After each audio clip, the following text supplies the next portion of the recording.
Argentine Spiderman Julian আলভারেজকে নিয়ে বার্সেলোনার আগ্রহ নতুন নয়। বার্সেলোনার বর্তমান পরিস্থিতি অনুযায়ী একজন জেনুইন নাম্বার 9 বেশি দরকারি। তবে অ্যাথলেটিকো মাদ্রিদের কিছুটা মন গলেছে, কিন্তু সেখানে আর্থিক লেনদেনের বিষয়ে 200 মিলিয়ন চেয়ে বসে আছে ক্লাবটি। এখন প্রশ্ন আসা স্বাভাবিক, কেন আলভারেজের জন্য এত টাকা চাইছে অ্যাথলেটিকো? এমন প্রশ্নের বিপরীতে উত্তর হচ্ছে, বিশ্বকাপ জয়ী ফুটবল দলে আর্জেন্টিনার খেলোয়াড়দের মধ্যে সবচেয়ে দামি ফুটবলার এই মুহূর্তে আলভারেজ।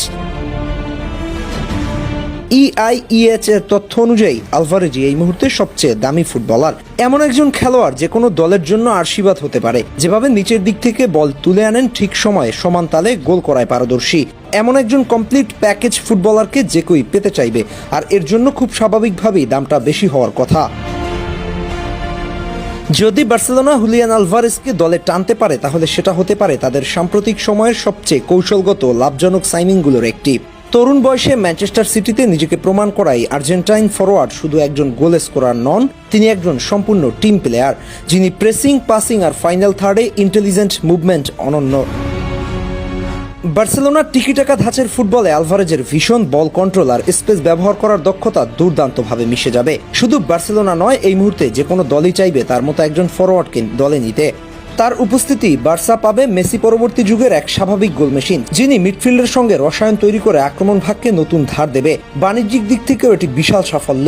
আর্জেন্টাইন তারকা মানে বিশ্বব্যাপী ফ্যান বেস, জার্সি বিক্রি আর মিডিয়া মনোযোগ। সব মিলিয়ে আলভারেজকে পাওয়া মানে বার্সেলোনার জন্য মাঠে ও মাঠের বাইরে দুই জায়গার জন্যই দারুণ হবে। সব মিলিয়ে হুলিয়ান আলভারেজকে দলে টানা এই মুহূর্তে বার্সেলোনার জন্য দারুণ একটা সিদ্ধান্ত হতে পারে।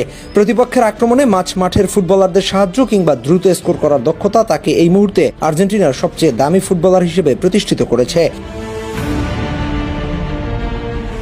অ্যাথলেটিকো মাদ্রিদের হয়ে দারুণ পারফর্ম করছে কোচ সিমিওনের বাজির ঘোড়া। একের পর এক ম্যাচে গোল করে প্রতিপক্ষের ঘুম হারাম করে দিচ্ছে। আর এমন একজন খেলোয়াড়কে দলে ফেরাতে পারলে যে কোনো দলের জন্যই দারুণ হবে। আর শেষ পর্যন্ত যদি বার্সেলোনা অ্যাথলেটিকো মাদ্রিদের এমন প্রস্তাবে রাজি হয়, তাহলে অবাক হওয়ার কিছুই থাকবে না। হাসনাইন খান, টিম স্পোর্টস।